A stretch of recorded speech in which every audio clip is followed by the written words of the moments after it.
من يهده الله فلا مضل له ومن يضلل فلا هادي له.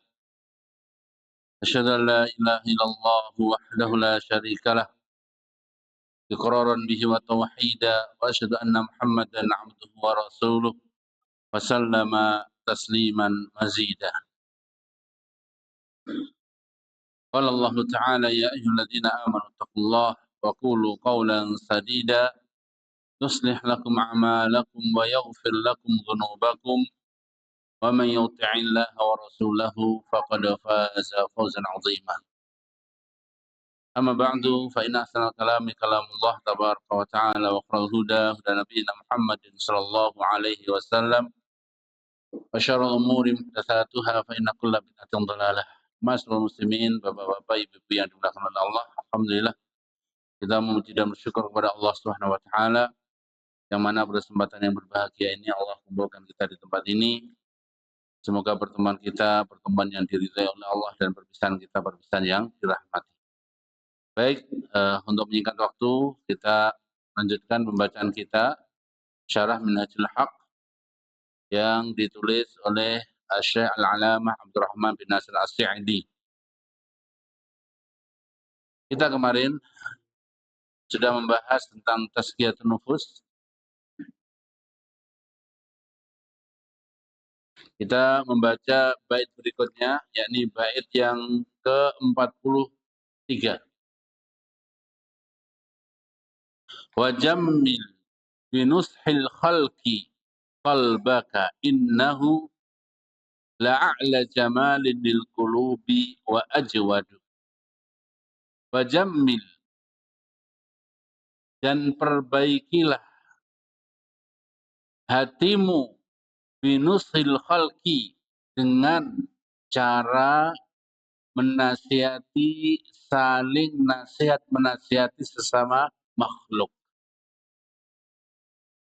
Innahu, karena sesungguhnya saling menasihati sesama muslim, la'a'la jamalin, sungguh perilaku yang sangat tinggi dan akan membawa kebaikan lil qulubi, kepada hati, wajwadu. Ya.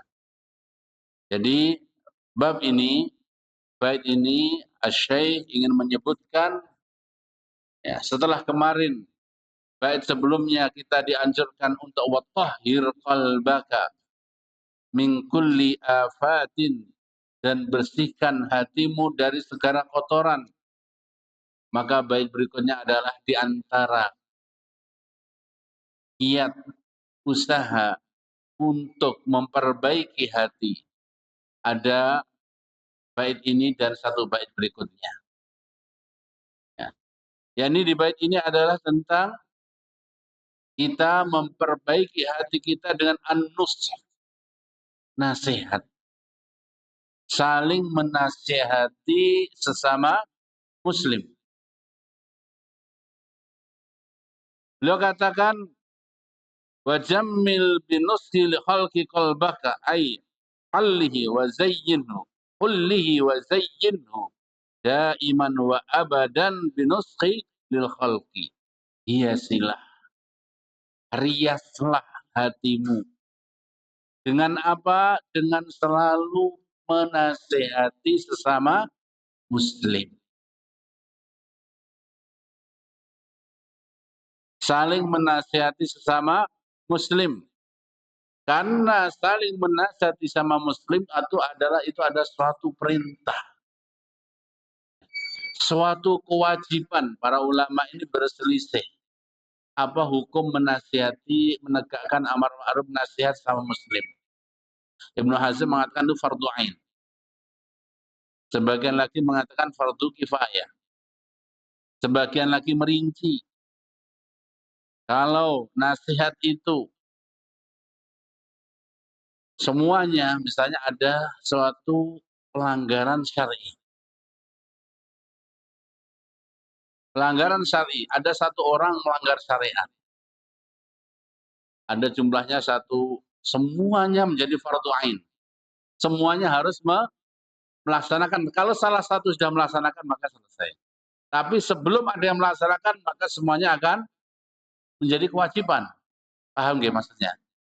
Kewajiban untuk menasihati. Tidak boleh saling utur-utur, awakmu lho sing nasihati. Kamu enggak. Semuanya wajib sampai ada yang laksana.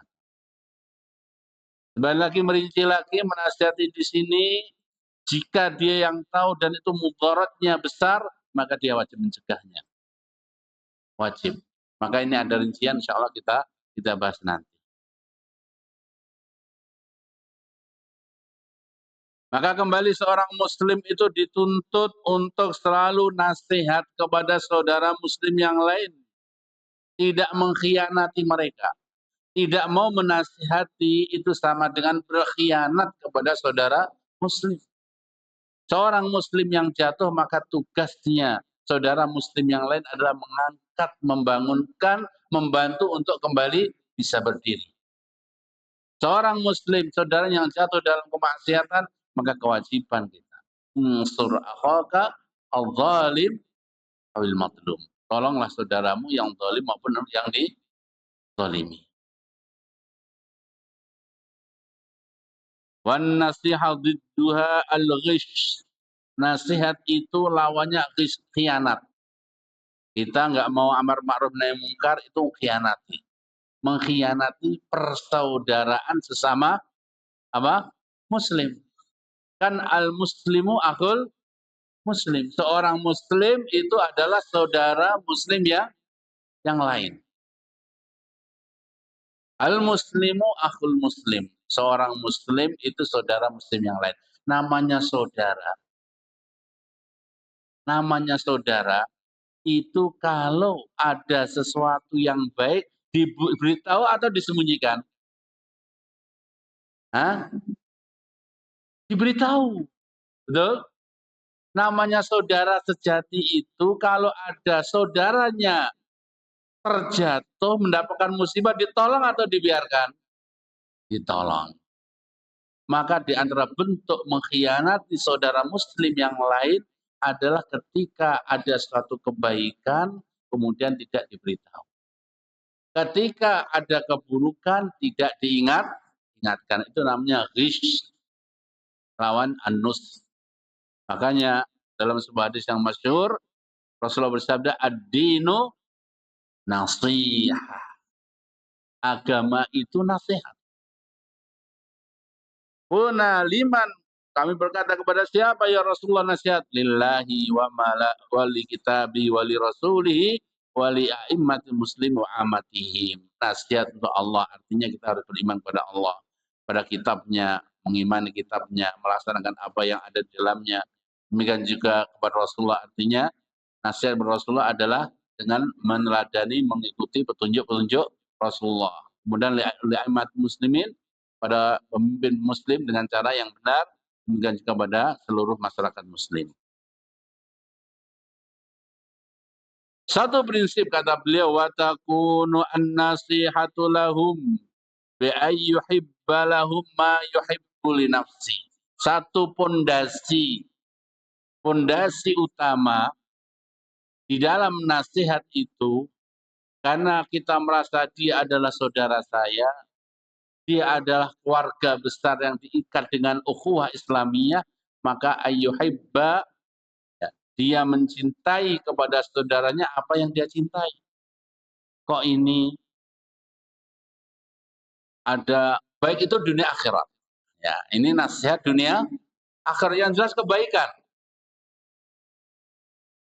Makanya satu penjelasannya masyhur. Suatu kali Amirul Mukminin Umar bin Khattab, ya kan? Ketika itu beliau safar melihat seorang penggembala. Dia mengembala di tempat tersebut. Kemudian Umar berhenti ngomong, "Wahai fulan, di sana loh. Di sana itu loh, ada yang lebih subur. Silahkan berangkat ke sana." Sehingga para sahabat bertanya, apa pentingnya menasihati pengembala? Saya tahu. Nah, kok itu ini lebih subur, di sini lebih indah. Silakan dikembalakan di sana. Karena ini merasa tanggung jawab dan itu kewajiban seorang muslim untuk nasihat. Kalau sekarang pripun?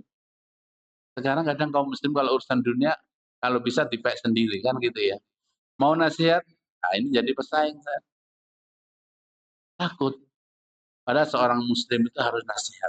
Baik itu urusan dunia maupun urusan akhirat. Yuhibbu lahum ma yuhibbu li nafsi. Standarnya dirinya. Kalau kita senang, berarti saudara kita senang. Oh di sana loh ada begini, ada masalah. Oh di sana loh ada mudarat yang harus dihindari. Wa yakrahu lahum ma yakrahu li nafsi, dan mereka membenci kepada saudaranya apa yang dia benci. Kalau kita itu tidak suka jatuh, tidak suka ditipu, tidak suka dikhianati, maka saudara kita juga tidak suka. Wa yasfiqu alaihim wa yarhamu. Dia merasa welas kepada sesama muslim, saling menyayangi di antara mereka. Yang kecil disayangi, yang besar dihormati. Dia sedih dengan kesedihan saudara muslim yang lain, berbahagia dengan kebahagiaan saudara muslim yang lain. Wa yuhibbu silahahu. Dia menyukai kebaikan terwujud ada pada saudara muslim yang lain. Dan berharap nikmat itu selalu ada pada saudara muslim yang lain. Menolong mereka ketika mereka tertindas, membela mereka ketika mereka disakiti, dan lain sebagainya. Ini makna an-nushu. Jadi an-nushu itu luas. Ya. Maka di antara bentuk perbaikan hati adalah an-nushu lil muslim. Menasihati saudara muslim sebagaimana yang kita sebutkan tadi. Dan ini masalah muslimin memang kalau dasarnya seperti ini sangat-sangat luar biasa. Dengan adanya nasihat yang tulus akan hilang hasad. Nah, iya kan? Akan membahagiakan saudara muslim yang lain. Akan hilang iri, dengki, dan lain sebagainya. Ini karena adanya an-nushu. Baik, masalah muslimin, azanallahu iyyakum, kita baca beberapa penjelasan tentang an-nasihah. Banyak hadis yang menjelaskan tentang nasihat. Sebagaimana hadis yang masyhur dari Tamim bin Aus Ad-Dari, ya, yang itu ada di Arba'un Nawawi, anna Nabiy sallallahu alaihi wasallam qala ad-dinu nasihatuna liman ya Rasulullah. Itu sudah kita dengarnya. Dan hadis ini banyak sekali riwayat para sahabat yang membawanya. Dari Abu Hurairah, Ibnu Umar, Ibnu Abbas, ini semua menjelaskannya. Al-Imam Nawawi pernah mengatakan, hadza haditsun azimus sya'n wa alaihi madarul Islam. Hadis ini mempunyai kedudukan yang besar dan ini adalah sumber kebaikan yang ada dalam Islam. Ya. Bahkan sebagian ulama, hadis ini, ad-dinu nasihat ini 4 pilar agama yang mengumpulkan semua urusan Islam.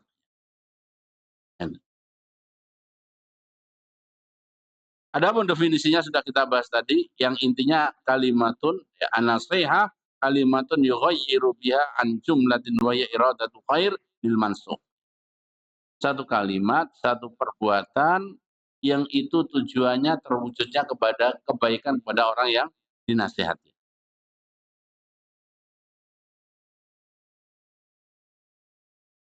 Di antara kepentingan nasihat ini, bahwasanya sebagaimana kita sebutkan tadi, nasihat itu annaha imaduddin wa qawwamu. Bahwasanya nasihat ini pokok pilar agama dan tegaknya agama. Makanya Rasulullah mengatakan ad-dinu apa? Nasihat. Agama ini adalah nasihat. Makanya ya, kita hafal surah Al-Asr, wal 'asr innal insana lafi khusr illa alladziina aamanu wa 'amilus shalihaati wa tawassaw bil haqqi wa bisa. Iman, kemudian amal, kemudian nasihat. Nasihat dalam kebenaran, nasihat dalam sabar, itu kuncinya.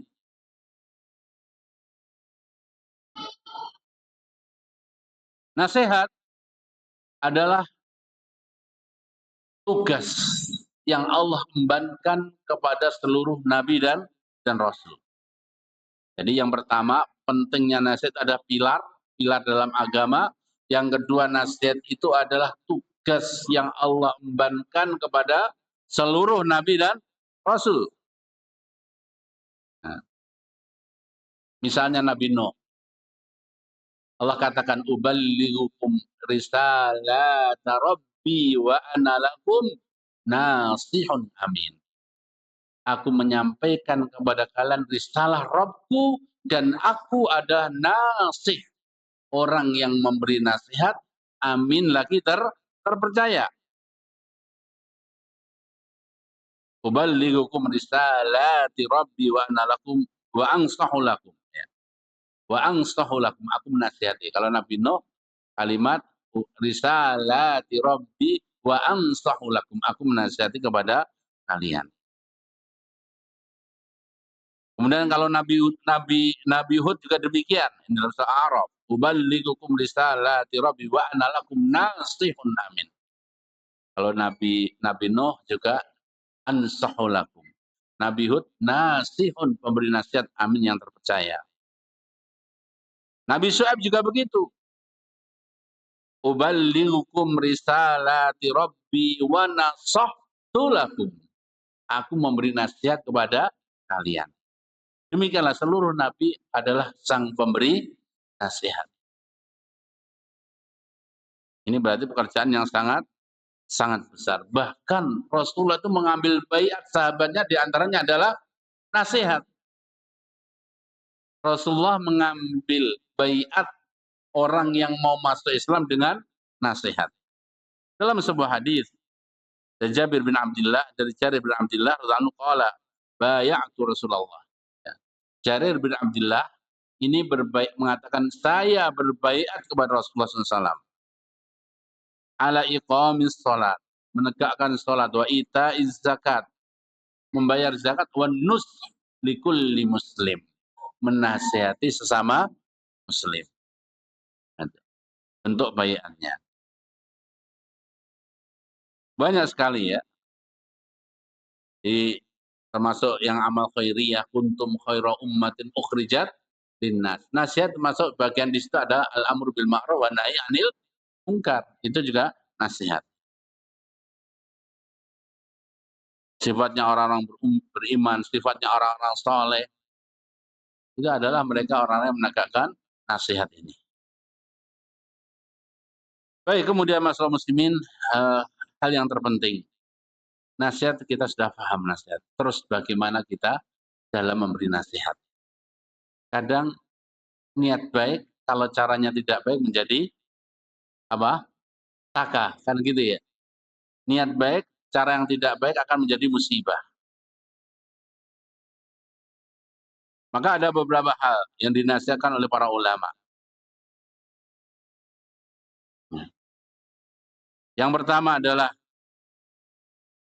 ya, ketika kita mau menasihati, bahwasanya pertama pendorong kita memberikan nasihat sesama muslim adalah mahabbatul khair li akhihil muslim wa karahiyatu ayyusibahu syarr, dan tidak ingin saudara muslim jatuh kepada keburukan. Ini kunci. Niat yang kenapa dia menasihati itu adalah dia pengen sekali saudara muslimnya mendapatkan kebaikan. Atau dia tidak ingin dengan sangat saudara muslimnya terjatuh dalam keburukan. Ini kuncinya. Bukan tujuan apa? Kadang macam-macam. Kadang menghina, kadang menjatuhkan. Tujuannya apa? Nasihat. Ternyata ingin menonjolkan diri. Karena ada macam-macam para nasihat.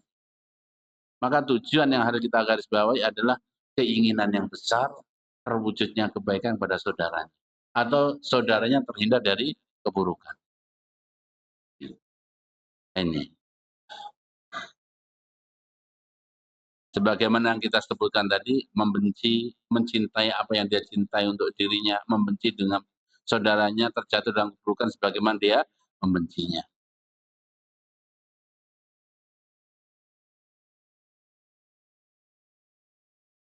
Kemudian kedua, ayyakuna mukhlishan fiha yabtaghi biha wajha Allah fala yuridu biha idharal uluwi wal irtifa' ala akhi. Kata kunci kedua, pendorongnya. Kenapa saya harus nasihat? Yang kedua adalah ikhlas karena Allah. Tujuannya adalah mencari ridho Allah. Bukan mengendaki dia kelihatan lebih dari saudaranya. Kelihatan lebih baik, lebih soleh, lebih pintar dari saudaranya. Bukan. Tujuan utama adalah dia ikhlas karena Allah. Itu tadi banyak orang nasihat. Tapi karena caranya salah, akhirnya tidak sampai tujuan.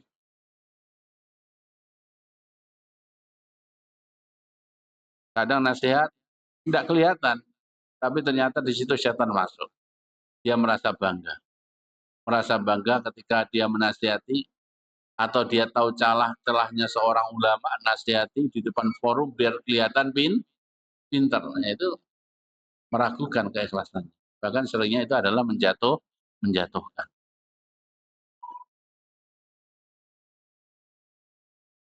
Syekh bin Baz pernah mengatakan, an-nushu huwal ikhlasu fi syai' wa adamul ghisyu wal khiyanah fi. Nasihat adalah keikhlasan dalam sesuatu dan tidak ada khianat, tiada penipuan kepada saudara muslim.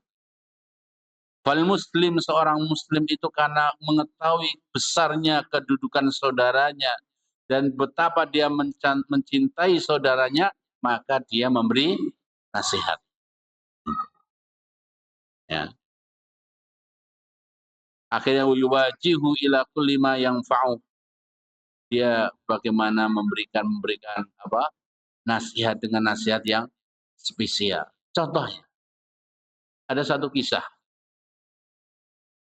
Suatu kali sahabat Hasan, cucu Rasulullah Hasan dan Husain, ini melihat sahabat yang sepuh, wudunya salah.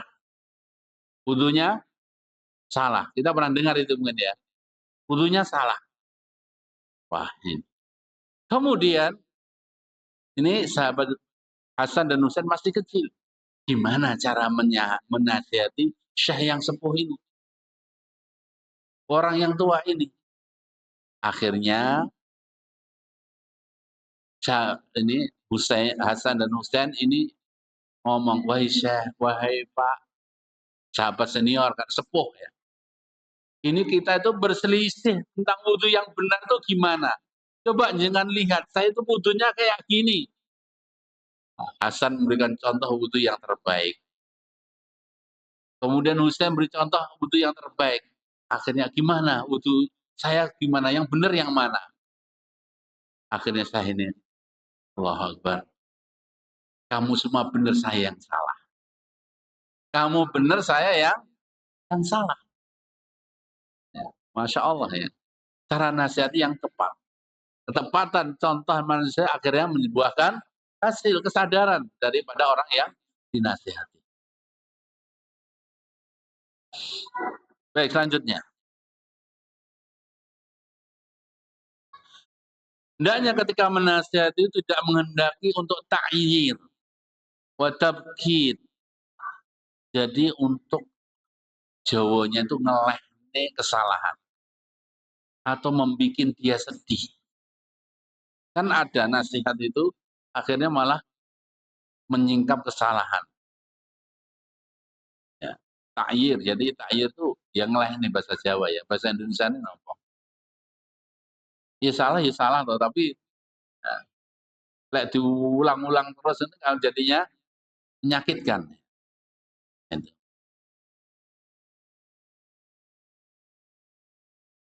Para ulama seperti Ibnu Rajab Hambali memisahkan apa berbeda nasihat dan ta'yir.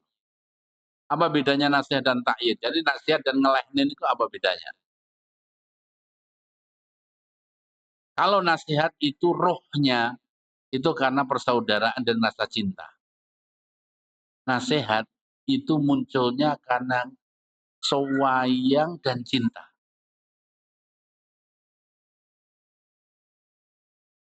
Akhirnya karena sayang dan cinta, yuk bagaimana caranya dia terwujud. Adapun ta'yir itu dasarnya adalah kebencian. Dasarnya adalah kebencian. Nah, itu ya. Padahal Allah mengatakan ud'u ila sabil rabbika bil hikmah wal mau'izatil hasanah wajadilhum billati hiya ahsan. Kemudian nasihat itu antakuna bi'ilmin wa bayan wa hujjah. Nasihat itu harus didasari dengan ilmu dan bukti nyata yang valid. Nasihat, kalau kebaikan pastikan itu betul-betul baik. Kalau keburukan pastikan itu betul-betul apa? Buruk. Kalau yang masih perasaan, ya, kebaikan yang betul-betul baik itu kalau itu didasari dengan apa? Dalil, hujah yang jelas. Keburukan yang betul-betul buruk itu jika tidak ada perselisihan tentang buruknya satu hal, maka nasihat. Jangan main perasaan. Ujung ini perasaan aku ya rapi. Repot nanti. Tidak ada hujah yang jelas. Nasihat saudara muslim itu harus di atas dibangun dengan hujah yang jelas. Bukan yang raba-raba, bukan yang ngiro-ngiro. Termasuk juga yang kita tahu kalau kita menjumpai kesalahan, itu kesalahan yang pasti. Jangan kesalahannya nggak pasti sudah diceramai, kemudian ceramahnya juga dalilnya juga tidak pakai jelas. Loh nyun sewu, jangan nasihat kula niku tenan ya, niku kebenaran. Iya, saya kita dulu pernah dengar. Nah, itu namanya bukan hujah yang jelas. Pastikan ketika menasihati, menyiapkan yang dinasihati ada suatu kebenaran untuk bisa dilakukan. Atau pastikan itu suatu kemungkaran yang harus ditinggalkan kemudian dinasihati. Karena banyak sekarang timbul perpecahan kaum muslimin itu karena menasihati satu dengan tadi perasaan. Kemudian kadang standar kebenarannya berbeda-beda. Termasuk juga standar kebatilannya berbeda-beda. Akhirnya terjadilah kekacauan. Nah, kekacauan yang lebih parah lagi, akhirnya ketika menyampaikan sesuatu yang tidak jelas atau menegur sesuatu yang tidak jelas, akhirnya saling berbantah. Akhirnya tukaran, akhirnya permusuhan. Terjadi permusuhan. Nah, yang paling bahaya kalau sudah begitu, ketika ada suatu kebenaran yang betul-betul benar, tidak mau memberitahu.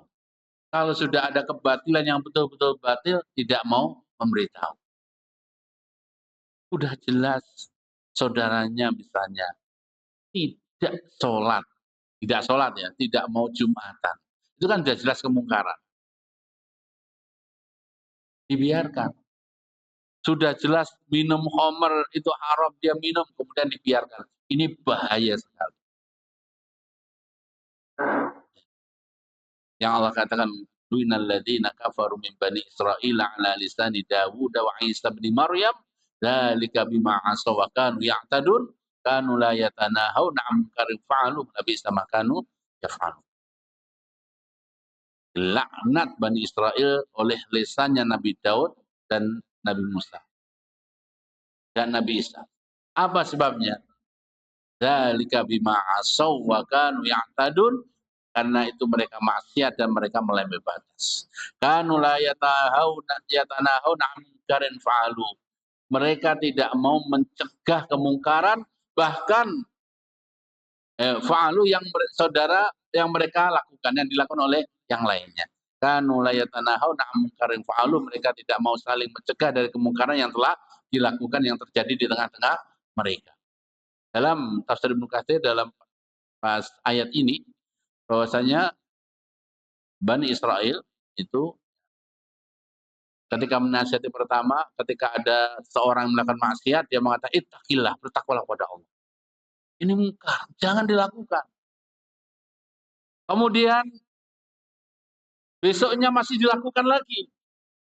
Ittaqillah, takwalah pada Allah. Besoknya dilanggar lagi, ya wis karepmu. Dibiarkan akhirnya wakan jalisu ma'kilum. Akhirnya dia menjadi teman makan, teman minum, ya udahlah seakan-akan tidak ada apa-apa. Ya wis, lah kena diomong karepmu wis padha ayo diubi-ubi pisan. Maka inilah menjadikan mereka terlaknat dari ulamanya dan dari masyarakat. Karena tidak ditegakkan nasihat sesama muslim. Ya. Kembali, ya. Ini yang paling bahaya. Maka perlu nasihat sesama muslim. Dan yang terlebih secara lebih khusus di dalam rumah tangga. Jangan sampai ada kebaikan. Kalau kita cinta kita, sayang kita kepada anak dan istri, betul pasti ada keinginan yang kuat terjadinya kebaikan kepada anak dan istri kita. Betul apa tidak? Kalau cinta kita, sayang kita kepada anak kita, betul pasti kita nggak ingin anak kita terjatuh dalam keburukan kemaksiatan. Demikian juga istri kita jatuh kebaikan, keburukan dan kemaksiatan. Pasti akan diangkat. Ini ya.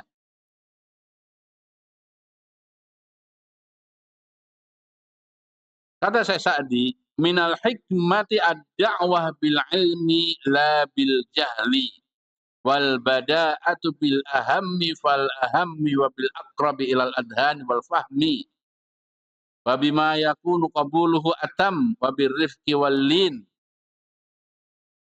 fa in qada bil hikmah wa illa fayantaqilu ma'u bid da'wah bil mau'izatil hasanah fa huwa al amru wa nahyu al makrun bitarghib wa tarhib. Kata Syekh Sa'di, termasuk hikmah dalam dakwah bil ilmi, dakwahnya, nasihatnya harus didasari dengan ilmu dan tidak dengan kebodohan. Dimulai yang terpenting dari yang penting. Kemudian yang paling bisa dipahami oleh aqrabil adhan wal faham. Jadi dengan bahasa kata yang bisa mudah diserap, dipahami. Sesuai dengan kondisi mad'u. Tentunya berbeda bahasanya dengan para orang intelektual, dengan bahasanya masyarakat awam, atau bahasanya dengan anak-anak. Bagaimana cara dengan yang paling bisa masuk pemahaman. Kemudian diiringi ya, wa bima yakunu ya, yang mana intinya dengan apa yang itu bisa diterima lebih banyak. Kemudian jadi apa yang disampaikan bisa masuk kepada orang yang dinasihati. Ditambah birrifqi walin, dengan lemah lembut dan kasih sayang. Ini cara pertama, diiringi dengan lemah lembut, kasih sayang. Kalau sudah, alhamdulillah. Kalau masih nggak mau terima, dinasihati dengan baik nggak terima, intaqala ilal mau'izah hasanah. Berpindah kepada metode kedua, mau'izah, nasihat yang baik. Apa itu?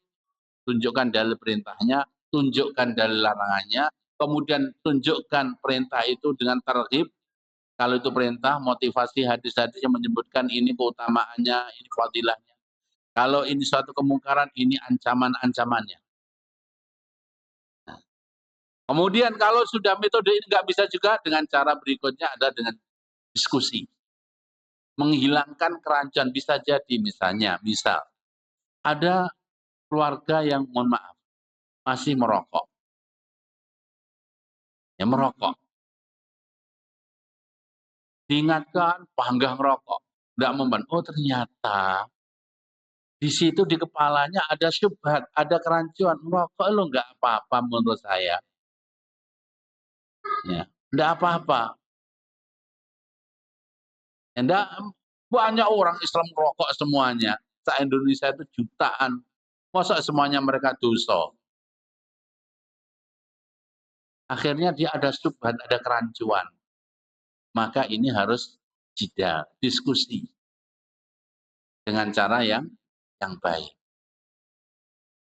Ini ya kata saya Sa'di. Waktu nak cepat mana? Baik. Kemudian nasihat yang berikutnya antakuna fisir la fala yajharu biha amaman nas illa lil maslahatir rajihah. Rajihah. Nasihat itu harus rahasia. Nasihat itu harus rahasia. Tidak boleh ditampakkan di depan manusia. Kecuali memang di situ ada masalah yang besar. Contohnya, ini ternyata dai besar yang dia sudah meracuni banyak kaum muslimin. Ini kalau nasihatnya sendiri-sendiri dia nggak tobat, nanti banyak yang kena racun. Akhirnya terpaksa dijaharkan. Tapi hukum asal nasihat itu adalah rahasia. Qala Ibnu Rajab alhamdulillah kana salaf idza aradu nasihata ahadin wa'azuhu sirran hatta qala ba'duhum man wa'adha akhaw fi ma bainahu wa bainahu fahiya nasihah wa man wada'ahu ala wa'adhahu ala ru'usin nas fa innama wabbahahu. Ibnu Rajab Al-Hambali pernah mengatakan dulu salaf jika mereka ingin menasihati seseorang dinasihati secara rahasia. Sehingga sebagian mereka mengatakan barang siapa yang menasihati saudaranya empat mata antara dia dan penasihat dan yang dinasihati cuma berdua saja, fahiya nasihat, itu loh nasihat. Dan barang siapa yang menasihati di depan khalayak ramai, itu bukan nasihat, itu menjatuhkan. Ya kadang ini dalam rumah tangga, ibu-ibu ngatos-ngatos. Kadang jenengan mau nasihati suami, ceramahnya sampai A sampai Z di depan anak-anaknya. Itu bukan nasihat. Walaupun jenengan aku lo nasihat. Itu namanya menjelek-jelekan suami. Jangan pernah menasihati suami di depan anak-anak. Nah, biasanya kalau tenggelam ceramah, ibu-ibu. Bapak-bapak rumah sana buatan. Atau sebaliknya, bapak-bapak juga kalau menasihati istrinya, jangan ini nasihat, ini harus nasihat. Pas kita sebagai pemimpin, kemudian sama istrinya langsung dinasihati A sampai Z, di depan anak-anaknya sehingga sampai istrinya sampai menangis, sedih. Ini juga salah. Itu bukan menasihati, tapi menjatuhkan kedudukan seorang ibu di hadapan anak-anak. Nasihat sejati adalah ketika berdua. Tiada siapapun. Ini yang kadang salah, kadang jarang. Ngerasani wani, ngomong depan orang wanita, kemudian suruh empat mata, pikir-pikir. Terus sama buatan, kalau nasihat sejati, datangi empat mata. Datangi, yang sewu. Kalau dia ngobrol, ini dengan cara yang, dan setelah itu tidak usah disebarkan di media sosial atau yang lain. Saya sudah nasihati pula dan tidak usah. Sudah. Pada saja ketika ada asanda yang lain di WA, di telepon langsung nasihat, sudah selesai. Ya, seperti itu ya. Wa qala Fudail bin Iyad seorang tabi'in, al-mu'min yasturu wa yansah wal fajiru yahtaqu wa yu'ayyir. Seorang mukmin itu ketika menasihati yastur, sendiri, sembunyi-sembunyi, wayan sah dan betul-betul nasihat. Kalau mukmin sejati, nasihatnya sendiri-sendiri. Wal fajir, adapun orang fajir, orang rusak, mereka juga nasihat. Tapi ya tak, wa yu'ayyir. Ya, caranya kasar di depan orang banyak dan menjatuhkan. Itu orang fajir. Orang fajir. Ini perkataan Ibnu Rajab Hambali. Nasihat sendiri. Lebih lagi Ibnu Hajim lebih detail lagi, masya Allah ya. Tapi tergantung orangnya ini ya. Qala Ibnu Hazm rahimahullah, "Idza nasahta fansah sirran la jahran wa bi ta'ridin la tasrih illa alla yufhama al-mansub ta'rid fala budda bi tasrih." Kata Ibnu Hazm, jika engkau menasihati saudaramu, nasihatlah rahasia, jangan terang-terangan. Dan dengan bahasa sindiran, jangan bahasa bloko suto, apa adanya tok ngok istilah Jawanya ya. Jangan bahasa tok ngok lainnya ini. Nah, ini kata Ibnu Hazm. Bita'ril, ta'ril itu bahasa kinayah, bahasa sindiran, bahasa halus, bukan langsung tes gitu. Karena kadang kalau langsung tes itu kadang nah, ya kroso gitu. Jadi yang timbul kadang kalau dia sombong nanti nggak terima. Kadang illa kecuali la yufhamu al-mansul li ta'ridi, kecuali orang yang dinasihati lek sindiran ku nyatu orangnya ora mempan, ora paham, enggak apa-apa terang-terangan. Maksud bukan terang-terangan, dengan bahasa apa adanya. Paham ya maksudnya itu? Kalau nasihati harus rahasia, empat mata. Itu kunci satu. Dengan bahasa sindiran. Bukan bahasa nyindir ya. Apa bahasa itu tarid itu pengennya ke sini tapi belok dulu dengan sehingga tujuannya sama tapi dengan bahasa lebih halus. Kalau tasrih soroha, kamu jangan zina haram, nanti diancam ini. Nama soroha, tasrih, kalimatnya jelas. Tapi kalau tahu zina, Allah mengatakan dengan bahasa yang lebih lembut. Ini kata Ibnu Hazm rahimahullah.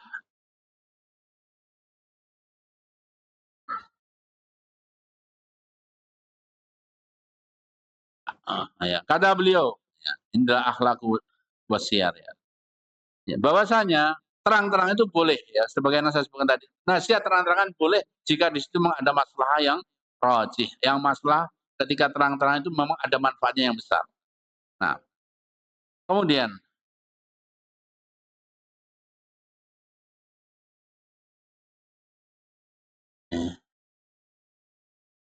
ayyahtaru an-nasih ahsanal ibarat wa yatalattaf bil mansuh wa yalinu lahu al-qaul.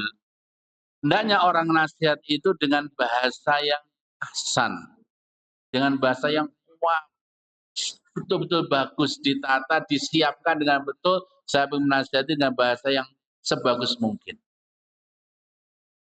Wa yatalattaf, dan berlemah lembut kepada orang yang dinasihati dengan bahasa yang sejuk, yang enak. Ini kata beliau. Karena ini menjadi penyebab orang bisa menerima. Karena fitrahnya orang itu gawan bayaknya itu punya sombong, punya ego.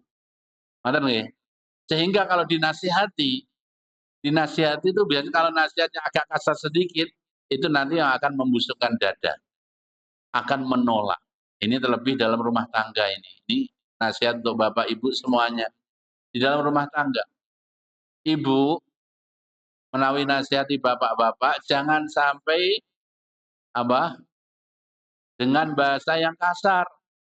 Karena suami adalah kepala rumah tangga yang dia harus dihormati, dimuliakan. Kalau dengan bahasa yang kasar, dengan apalagi dengan bentaan, maka mustahil suaminya mau menerima. Yang ada anyel, jengkel, nanti lama-lama malah dipukul. Walaupun benar. Kenapa? Karena ego. Karena suami itu punya ego.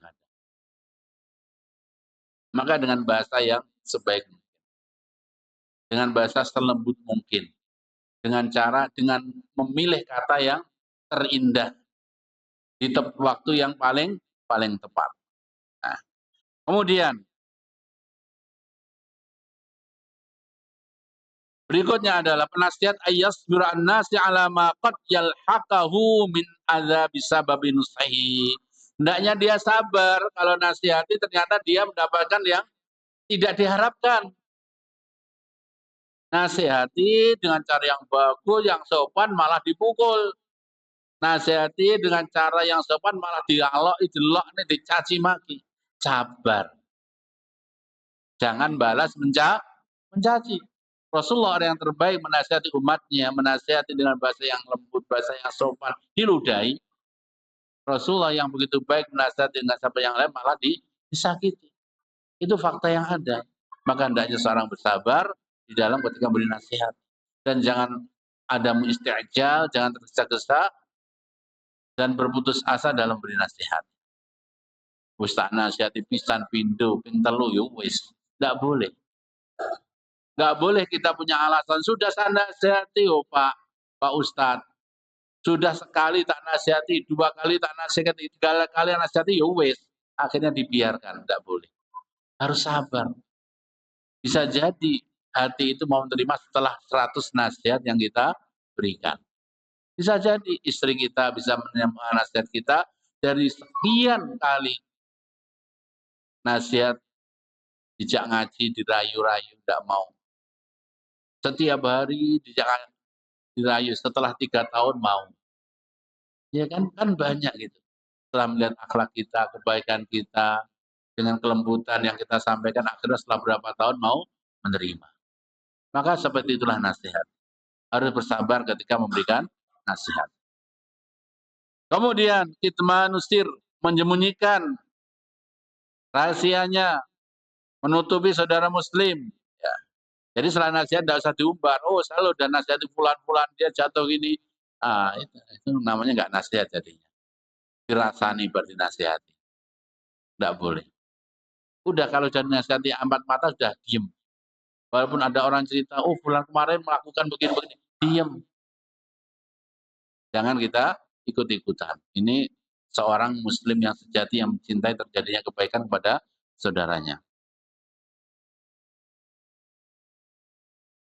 Kemudian juga hendaknya dia memastikan sebelum nasihat, apakah yang dinasihati itu memang seperti itu.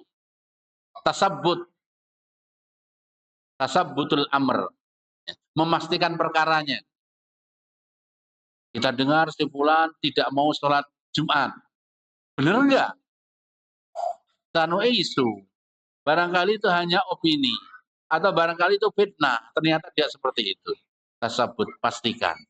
Apa yang dilakukan itu betul-betul kemungkaran. Atau dia meninggalkan kebaikan. Karena banyak orang kadang termakan, apalagi zaman sekarang itu ada opini, ada isu yang disebarkan. Ada apa lagi? Penggiringan. Macam-macam ini ternyata dijelek-jelekan. Ternyata tidak seburuk yang terjadi. Ini banyak. Akhirnya kita karena dari isu yang tersebar akhirnya kita membuat kesimpulan sangat buruk. Ternyata setelah ditasabut dipastikan oh enggak seperti itu. Maka pastikan. Apalagi zaman sekarang Allah kata ya ayyuhalladzina amanu ja'akum fasiqun binaba'in fatabayyanu. Kemudian juga memilih waktu yang tepat. Kemudian yang terpenting adalah seorang ayyakunan nasih amilan bima ya'murun nasbih. Nah, seorang pemberi nasihat itu harus praktek dulu. Diusahakan kalau kita melarang saudara muslim melakukan miras, jangan miras dulu, nanti miras satu nasihati. Usahakan kita berhenti karena kita tahu itu satu keburukan. Masa kita menasihati orang lain kemudian kita jatuh.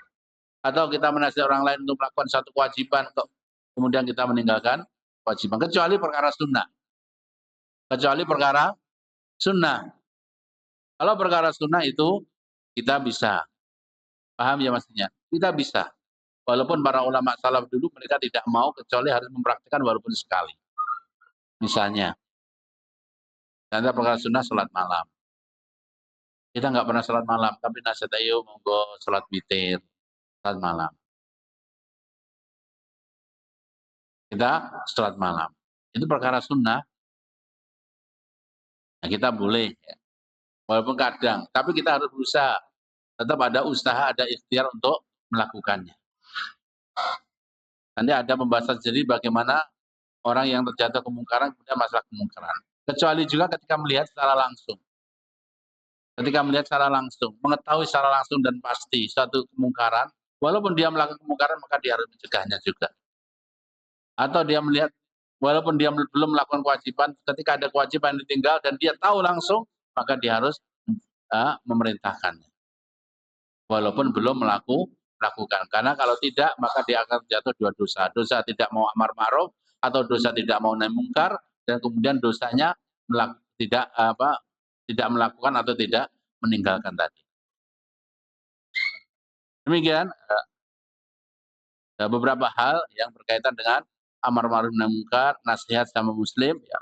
Yang pada intinya kalau ini kita lakukan dengan baik, maka akan terwujudnya begitu banyak kebaikan sesama muslim. Kemudian selanjutnya Syekh mengatakan innahu la'ala jamalinil qalbi wa ajwadu. Ai anna nasihah lil khalqi wassalama min ghishihim tu'addu jamalan lil qalbi wa zinatan laha. Sesungguhnya nasihat kepada saudara muslim yang lain yang mana tidak ada khianat pada dirinya, tidak mengkhianati amanah yang Allah bebankan kepadanya, itu termasuk hal yang sangat besar dalam menghiasi hati. Tadi hati kan kita kemarin itu, hati itu harus dibersihkan dari kotoran. Setelah itu diisi dengan apa? Yang baik. Nah, isinya yang baik ini diantara yang terpenting adalah nasihat kepada sesama muslim.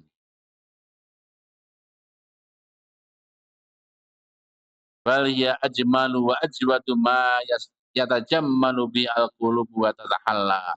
Kata Syekh, ya, ini Syekh Abdul Razak bin Abdul Musa'abad, bahkan nasihat sesama muslim itu yang terbaik, hal yang terbesar dalam merias dan memperbaiki hati. Ada ibadah-ibadah banyak, sholat, puasa, zakat, haji, umroh, itu menghiasi hati. Tapi hal yang paling besar juga adalah nasihat sesama muslim. Betapa sekarang kaum muslimin terjatuh kepada keburukan-keburukan, kemungkaran-kemungkaran. Dan sedikit kaum muslimin yang mau menegakkan nasihat. Nah, ini yang apalagi didasari dengan bagaimana yang kita sebutkan tadi dengan cinta dan lain sebagainya. Wa naqidu dzalika al-ghish, dan lawannya nasihat adalah khianat. Maka mengkhianat, di antara mengkhianat adalah ketika dia tidak jujur dalam cintanya sama muslim. Mengetahui saudaranya tidak melakukan kebaikan, tidak diberitahu. Mengetahui saudaranya terjatuh dalam kemungkaran, tidak dikeluarkan. Itu mengkhianatan dalam hak sesama muslim. Itu khianat. Maka ini hal yang sangat merusak hati. Makanya dikatakan meninggalkan amar ma'ruf nahi mungkar itu dosa.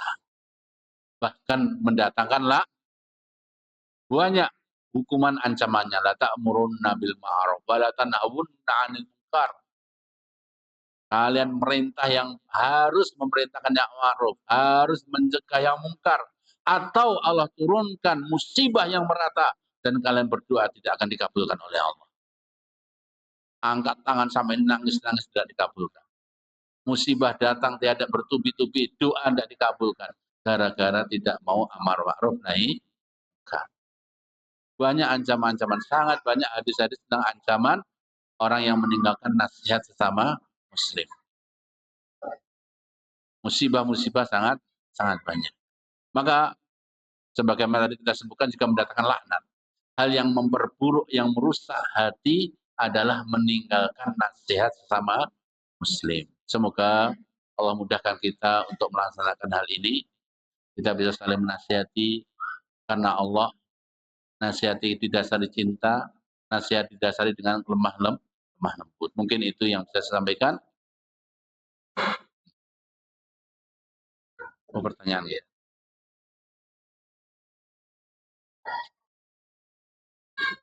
Ustadz izin bertanya, bagaimana jika sudah menasihati saudara yang sudah meninggalkan sholat tapi selalu berujung pertengkaran? Bahkan sampai pada saudara tersebut meminta untuk tidak mengurusi urusan pribadinya. Apakah kita tetap berdosa jika kita berlepas diri atas saudara tersebut, tapi tetap menyambung silaturahmi dengan baik? Karena mengingat untuk menjaga perasaan kedua orang tua agar tidak terlihat anak-anaknya saling berselisih, tidak rukun, mungkin akan mengakibatkan perasaan sedih kedua orang tua. Baik, bagaimana jika saudara sama, ini kakak beradik, saudara dinasihati, kalau dinasihati ngajak tengkar. Setiap dinasihati ngajak tengkar. Maka solusinya coba perhatikan. Coba diperhatikan apa yang kita jelaskan tadi, ya. Apa yang kita jelaskan tadi kan beberapa karakter cara untuk nasihat, ya kan? Bagaimana strategi-strateginya? Coba adakah yang salah? Pertama, diluruskan betul. Apakah memang itu kita tujuannya karena mencintai saudara kita? Apakah sudah karena Allah? Ataukah sudah dengan bahasa yang baik? Atau sudah dengan rahasia? Atau sudah memilih waktu yang tepat? Ya, memilih tempat yang tepat?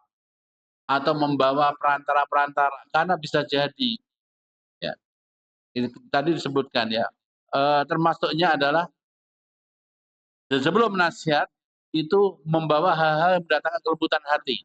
Yang melembutkan dulu, dikasih hadiah dulu, dikasih hadiah, sesuatu yang membahagiakan dulu, baru dimasukkan nasihat sedikit. Memang ya, kebenaran itu berat untuk masuk ke orang. Bisa jadi karena dia itu sombong, ego. Ya, makanya sampai tengkaran, kemudian merasa tidak usah ngurusi pribadi saya dan lain sebagainya. Ini ya. Jadi perhatikan cara-caranya, pastikan dengan cara yang benar, dengan cara yang lemah lembut, dengan waktu yang tepat, dan bersabar. Nasihat tidak harus dengan lisan. Tidak juga harus dengan mulut kita. Dengan segala cara. Bisa dengan buku, bisa dengan hadiah, bisa dengan orang lain, saudara kita yang lain. Yang jelas kita tidak boleh berlepas diri. Kalau kita berlepas diri, udahlah, tak nasihati dari tukaran, mending tidak usah tak nasihati. Nah, itu namanya kita kesabarannya perlu diperbaiki lagi. Terus nasihati dengan cara yang sebaik-baiknya, dengan penuh perhatian dan didoakan. Doa itu juga yang paling penting. Mendoakan kebaikan kepada saudaranya, terwujudnya kebaikan. Itu. Wallahu ta'ala alam. Ada pertanyaan yang lainnya?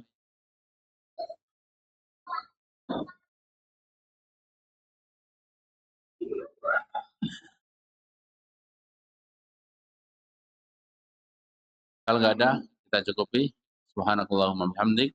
Asyhadu an la ilaha illa anta astaghfiruka wa atubu ilaik. Assalamualaikum warahmatullahi wabarakatuh.